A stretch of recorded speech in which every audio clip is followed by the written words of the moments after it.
Consumer Price Index measures changes in the price level of a market basket of consumer goods and services purchased by households.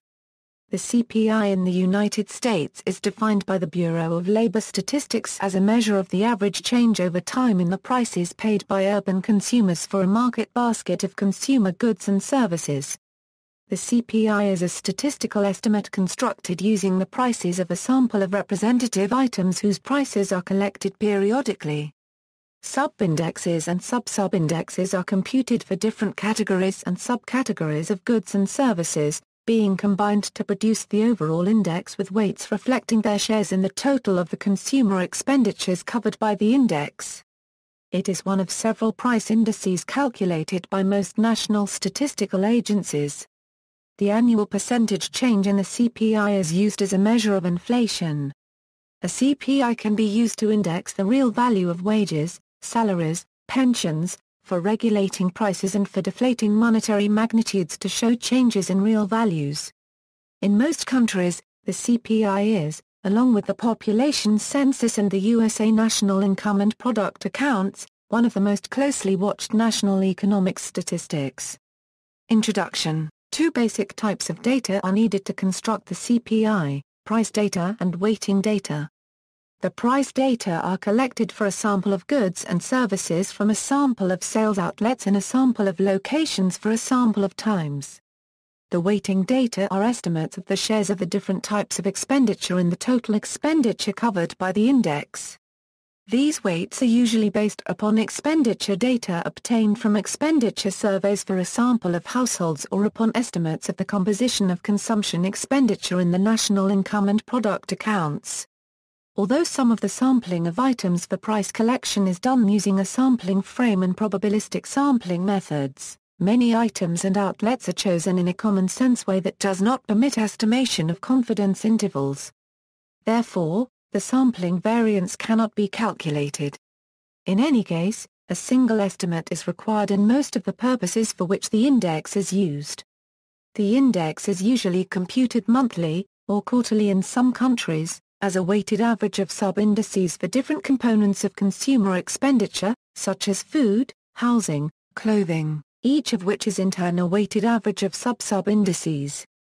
At the most detailed level, the elementary aggregate level detailed weighting information is unavailable, so indices are computed using an unweighted arithmetic or geometric mean of the prices of the sampled product offers.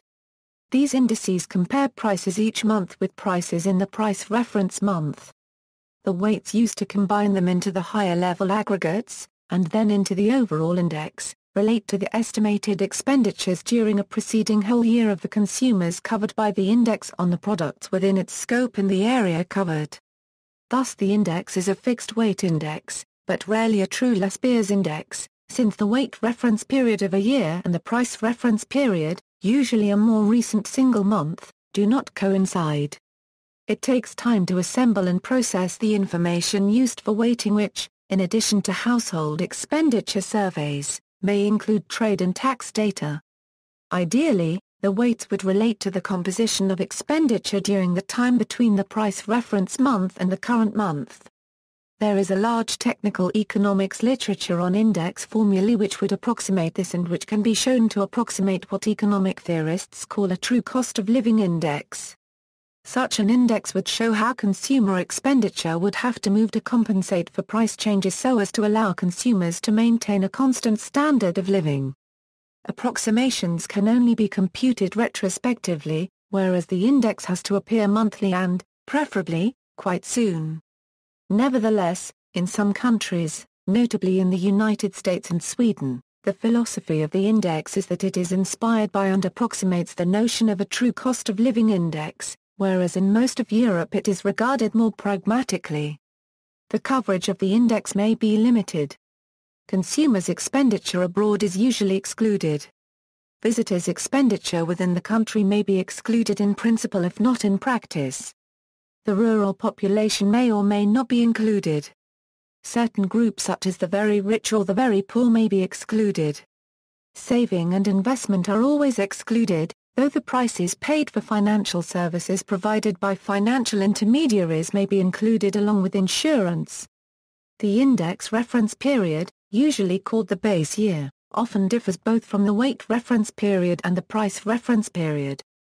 This is just a matter of rescaling the whole time series to make the value for the index reference period equal to 100. Annually revised weights are a desirable but expensive feature of an index. For the older the weight, the greater is the divergence between the current expenditure pattern and that of the weight reference period. Calculating the CPI for a single item, current item price equals / or, where 1 is usually the comparison year and CPI 1 is usually an index of 100. Alternatively, the CPI can be performed as the updated cost is divided by the initial year, then multiplied by 100. Calculating the CPI for multiple items, many but not all price indices are weighted averages using weights that sum to 1 or 100. Example: the prices of 95,000 items from 22,000 stores, and 35,000 rental units are added together and averaged. They are weighted this way: housing 41.4%, food and beverage 17.4%, transport 17.0%, medical care 6.9%, other 6.9%, apparel 6.0%, entertainment 4.4%. Taxes are not included in CPI computation. Where the S sum to 1 or 100. Weighting, weights and sub-indices. By convention, weights are fractions or ratios summing to 1, as percentages summing to 100 or as per mil numbers summing to 1000. On the European Union's harmonized index of consumer prices, for example, each country computes some 80 prescribed sub-indices, their weighted average constituting the national HICP. The weights for these sub-indices will consist of the sum of the weights of a number of component lower-level indices. The classification is according to use, developed in a national accounting context. This is not necessarily the kind of classification that is most appropriate for a consumer price index. Grouping together of substitutes or of products whose prices tend to move in parallel might be more suitable. For some of these lower-level indexes, detailed reweighing to make them be available, allowing computations where the individual price observations can all be weighted.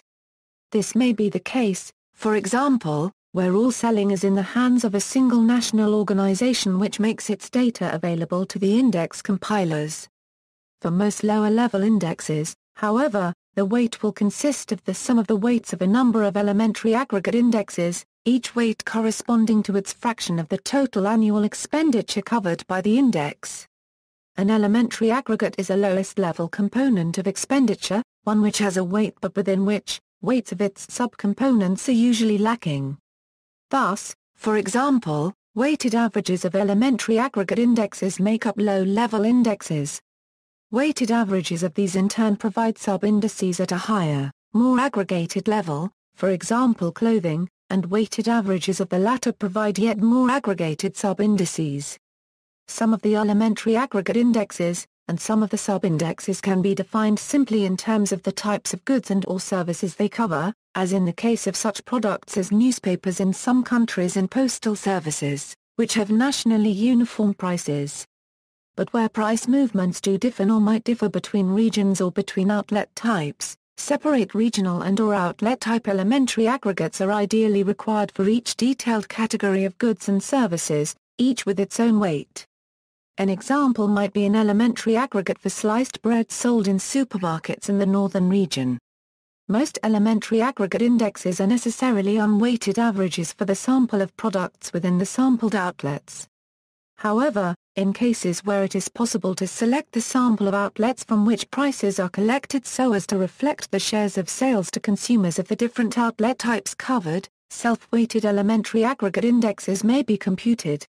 Similarly, if the market shares of the different types of product represented by product types are known, even only approximately, the number of observed products to be priced for each of them can be made proportional to those shares.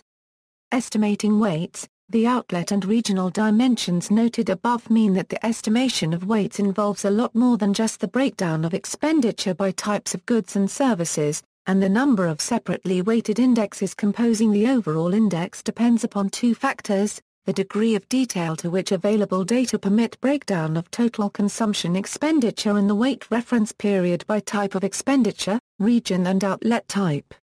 Whether there is reason to believe that price movements vary between these most detailed categories. How the weights are calculated, and in how much detail, depends upon the availability of information and upon the scope of the index.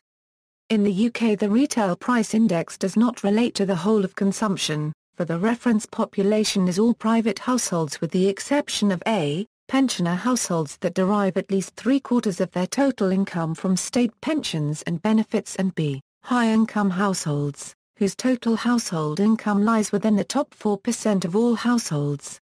The result is that it is difficult to use data sources relating to total consumption by all population groups.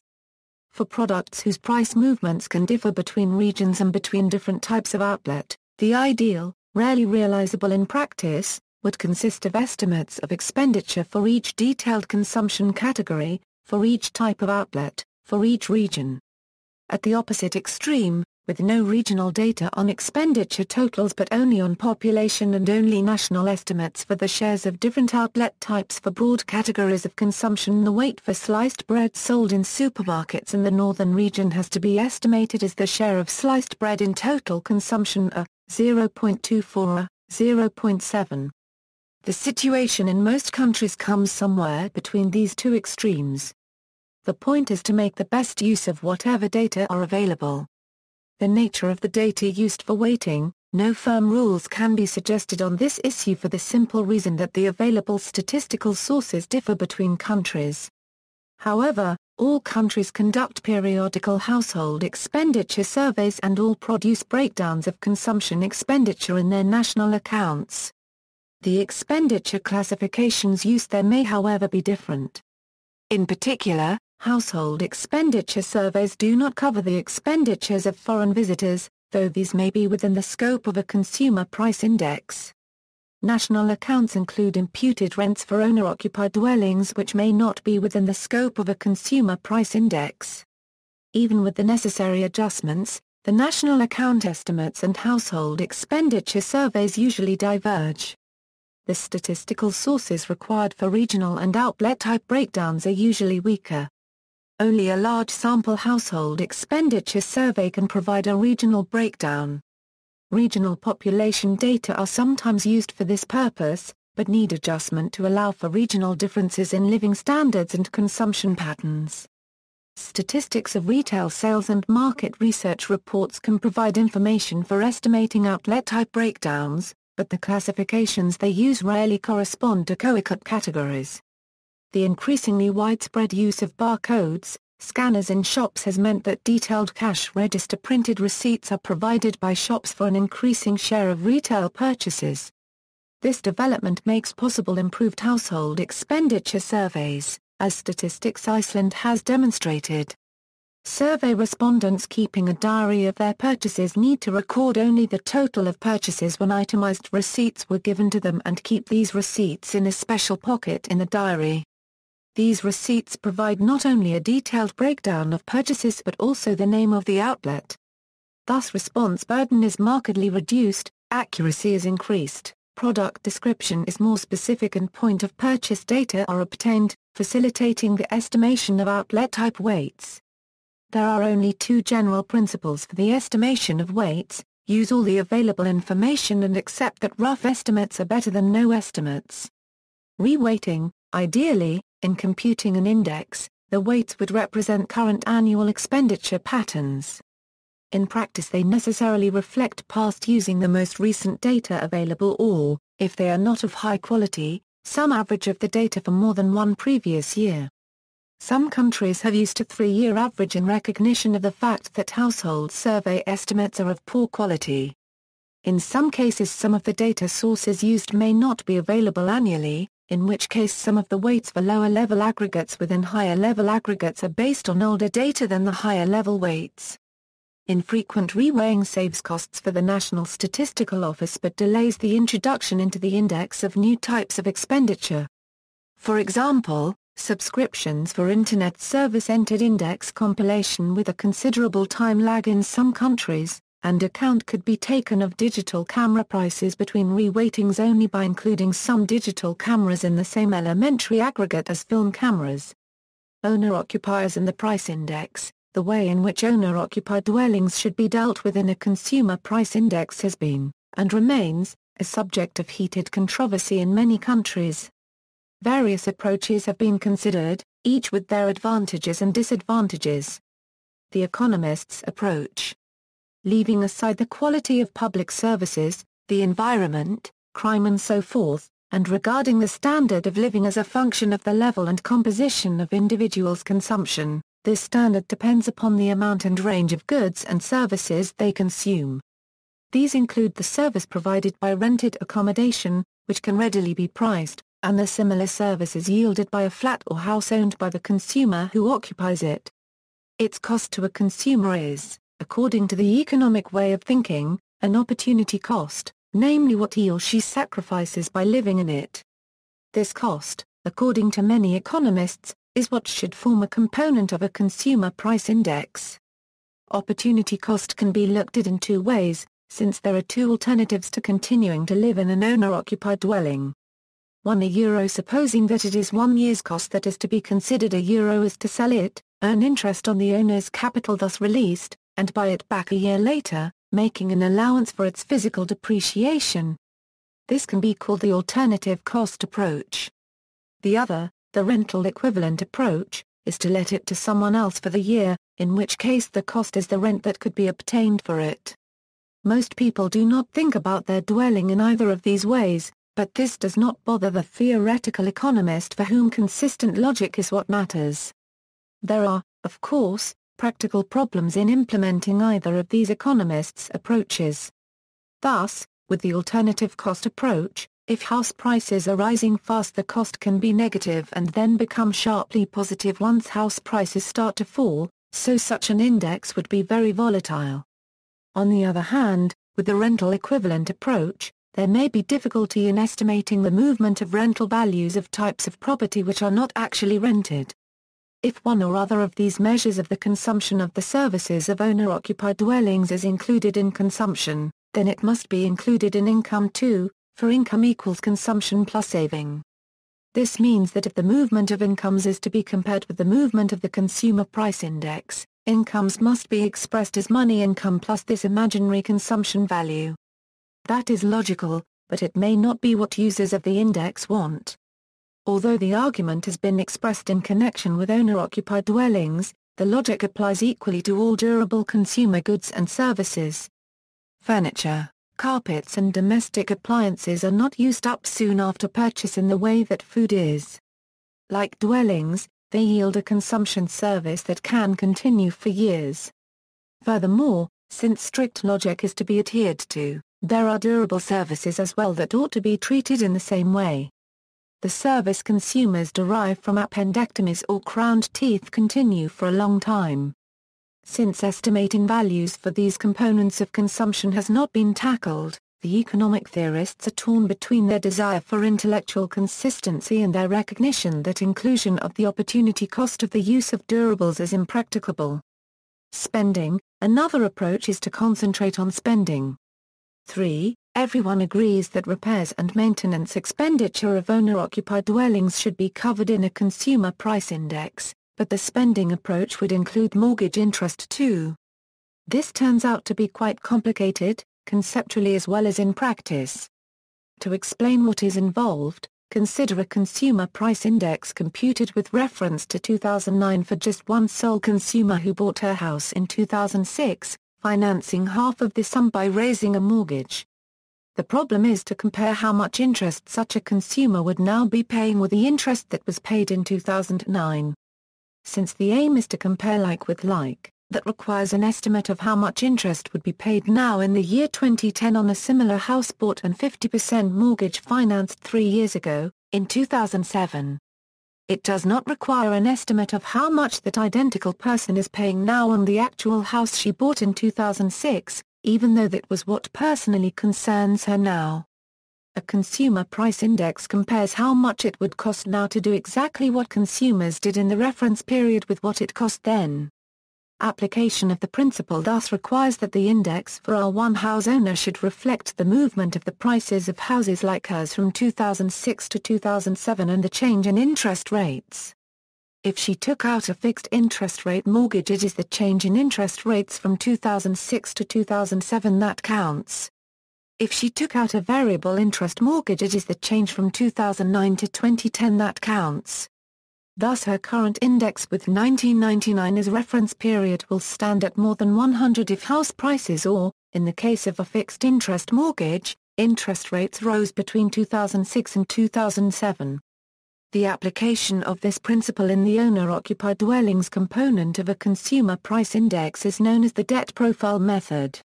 It means that the current movement of the index will reflect past changes in dwelling prices and interest rates. Some people regard this as odd.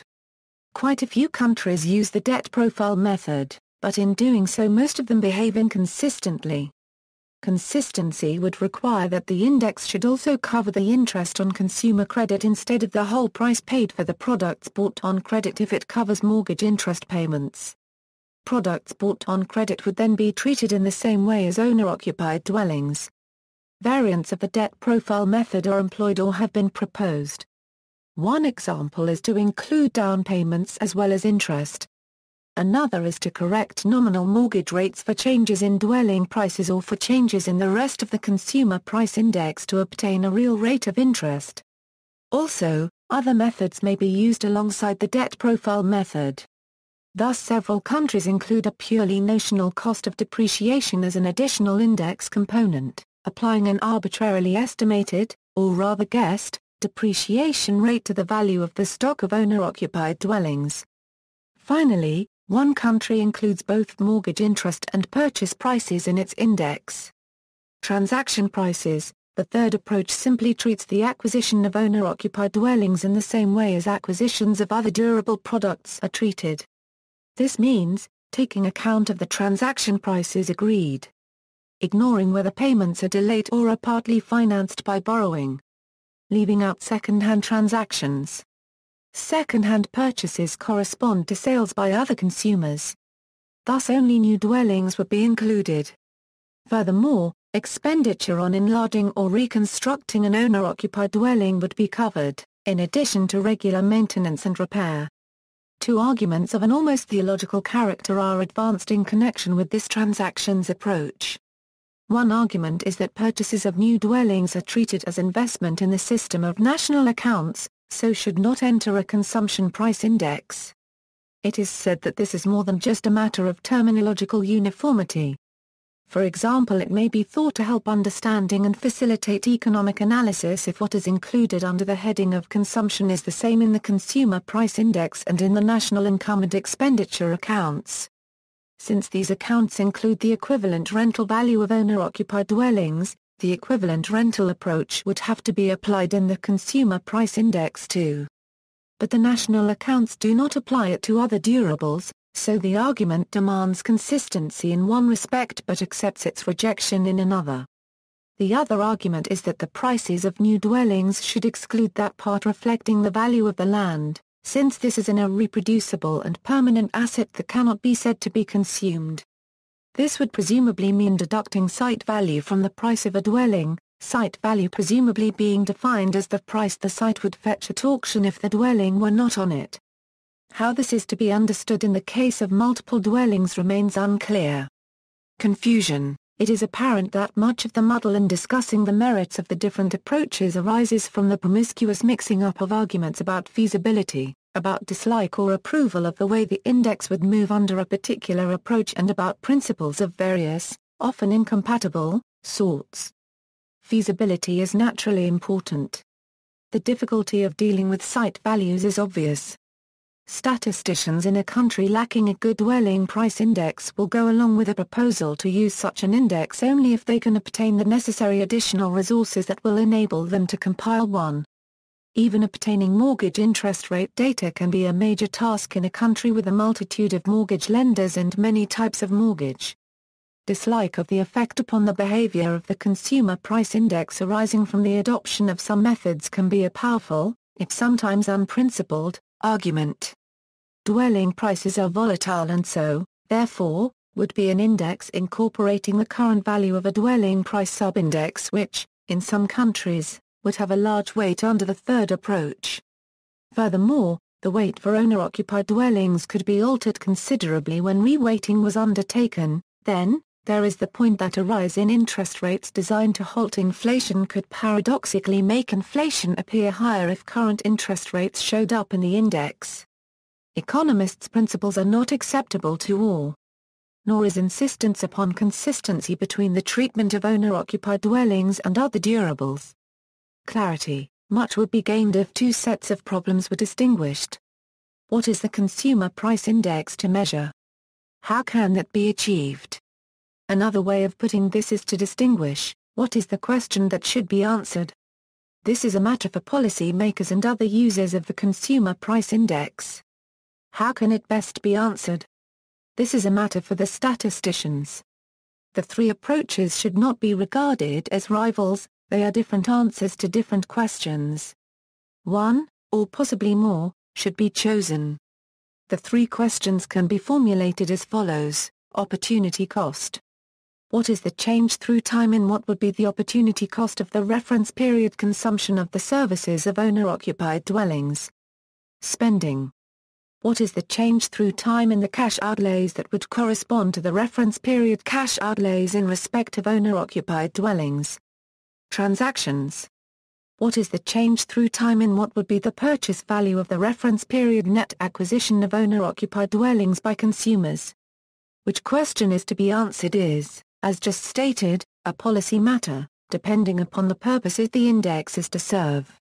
It is not an issue for statisticians to decide. Their job is the technical, professional one of compiling one or more indexes that answer the selected question or questions as well as possible, given the resources at their disposal. In a perfect world, this is how the owner-occupied dwellings issue would be resolved. But the world is not perfect. Consumer price indices in the United States. In the United States, several different consumer price indices are routinely computed by the Bureau of Labor Statistics. These include the CPIU, CPIW, CPIE, and CCPIU. These are all built in two stages.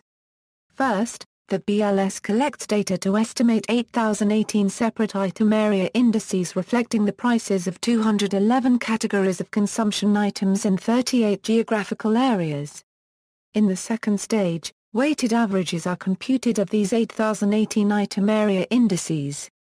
The different indices differ only in the weights applied to the different 8,018 item area indices. The weights for CPIU and CPIW were held constant for 24 months, changing in January of even-numbered years.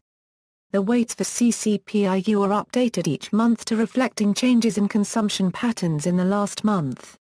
Thus, if people on average eat more chicken and less beef or more apples and fewer oranges than the previous month, that change would be reflected in next month's CCPIU. However, it would not be reflected in CPIU and CPIW until January of the next even-numbered year. This allows the BLS to compute consumer price indices for each of the designated 38 geographical areas and for aggregates like the Midwest.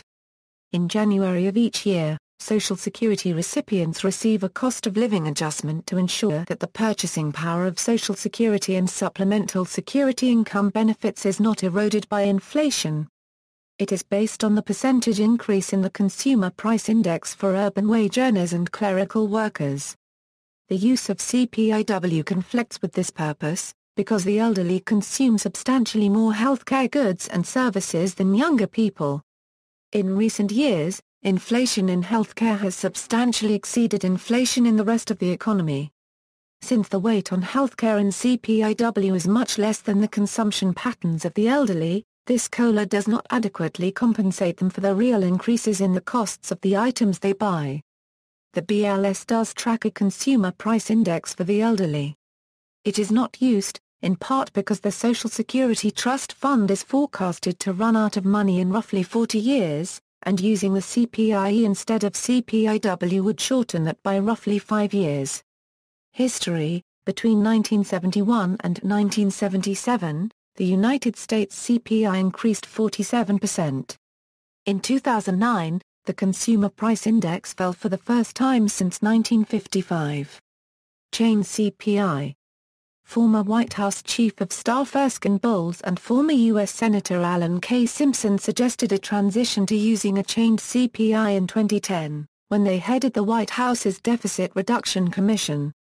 They stated that it was a more accurate measure of inflation than the current system, and switching from the current system could save the government more than $290 billion over the decade following their report. The change CPI is usually 0.25 to 0.30 percentage points lower each year, on average, than the standard CPI measurements. However, the National Active and Retired Federal Employees Association said that the change CPI does not account for senior citizens' healthcare costs. Robert Reich, former United States Secretary of Labor under President Clinton, noted that typical seniors spend between 20 and 40% of their income on healthcare, far more than most Americans. Besides, Social Security isn't in serious trouble. The Social Security Trust Fund is flush for at least 2 decades. If we want to ensure it's there beyond that, there's an easy fix: just lift the ceiling on income subject to Social Security taxes, which is now $113,700. Replacing the current cost of living adjustment calculation with the change CPI was considered, but not adopted, as part of a deficit reduction proposal to avert the sequestration cuts, or fiscal cliff, in January 2013, but President Obama included it in his April 2013 budget proposal. See also. References. Further reading, W. E. Dewitt, 1993. The Early History of Price Index Research. Chapter 2 of Essays in Index Number Theory, Volume I, W. E. Dewitt and A. O. Nakamura, editors. Elsevier Science Publishers, B.V., Boskin, Michael J. Consumer Price Indexes. In David A. Henderson. Concise Encyclopedia of Economics. Indianapolis, Library of Economics and Liberty. ISBN A978-0865976658. OCLCA 237794267 External links. Issues of the Consumer Price Index Report from the BLS for 1953 Euro 1974 1974 Euro present, ILO CPI Manual Euro. This large manual, produced cooperatively by a number of international organizations, is the standard work on the methods of compiling consumer price indexes and on the underlying economic and statistical theory. MyCPI.info, a Euro project for establishing alternative CPI data based on users inputting and tracking their personal CPI. The Consumer Price Index and Index Number Purpose, a Euro, a technical article by economist W. E. Dewitt, SGS Alternate Inflation Charts, SGS CPI Calculation Criticisms, BLS Rebuttal to SGS CPI Calculation Criticisms, SGS Rebuttal to BLS Rebuttal regarding CPI, specific countries, international, worldwide Consumer Price Index per city, user updated, user-contributed cost of living database, Australia, Australian CPI, measures of consumer price inflation, France, Consumer Price Index, INSEE, a description of the French Consumer Price Index, Canada, Statistics Canada, Hong Kong, Hong Kong Consumer Price Index, Census and Statistics Department, India, CPI and its composition in India, Italy, Indices. Dairy Prezzi al Consumo, ISTAT, Rivalutazione Monetaria con gli Indici Dairy Prezzi al Consumo per la famiglia di operai ed impiegati, Spain, CPI Information, Instituto Nacional de Statistica, New Zealand, CPI Information, Statistics New Zealand, Sweden. A Consumer Price Index for Sweden 1290 Euro 2006, a detailed account in English of the Swedish Consumer Price Index, Denmark, Old Money DK Euro. A Consumer Price Index calculator for Denmark 1900 Euro 2010, United Kingdom, National Statistics Online, Consumer Prices, UK Office for National Statistics, a detailed account of the UK Index, United States, Consumer Price Index homepage, U.S. Department of Labor, Bureau of Labor Statistics, a detailed account of the U.S. index, inflation calculator, historical U.S. CPI chart Euro monthly data since 1947, CPI categories 1993 Euro 2010, alternate non-official CPI measures, an inflation research site and personal inflation rate calculator.